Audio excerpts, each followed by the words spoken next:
And when I was leaving, and I was a salaried doctor in the UK, and I was an 8 session salaried doctor, which means that I worked 4 days a week. And that was kind of typically from 8:30 to 5, 6. So within your session, you do your patients, and then you have time allocated for your admin, which is referrals, labs, and that kind of thing. And the session rate was around £11,000 per annum. And that's before tax. And now you have to understand that as a salary doctor in the UK, you get 6 weeks of paid annual leave, as opposed to being a GP in Australia, where you're a 0 hour contractor. So if you go on annual leave, you pay for that. If you're sick and can't work, you pay for that. Even though £88,000 doesn't sound like a lot, you had 6 weeks of annual leave, you had 1 week of study leave, and that's full pay. I also did have an admin session paid for. So even though I was kind of a salary doctor with 8 sessions, one of those sessions wouldn't be seeing patients. It would be my personal admin time where I could do reports, referrals, or, to be honest, edit YouTube videos, which is what I did most of the time.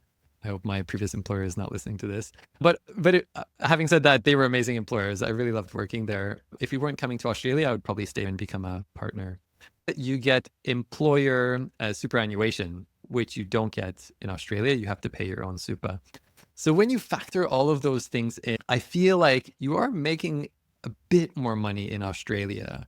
The number that you see when you get your paycheck here in Australia is a lot. And it's a lot of money. And you're like, yeah, what a great idea coming over. But then you're like, and I'm currently creating a video of all the expenses that I have and how much actually goes into my bank account. But put away for tax, I put away 11.5% for what I consider annual leave, because I still want to take at least a few weeks off in the year. And then I also put 10.5% away for SUPA, because I want to maximize my concessional contributions for SUPA.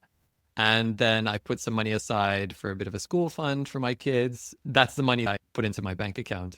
It's been a topic at home where I discuss with my wife, this is how much I'm making. And she's like, how come there's so little in the joint account? I'm like, well, because I have to put away almost 61% for this and that. There were benefits in the UK of being a salary doctor. And I did prefer that, actually.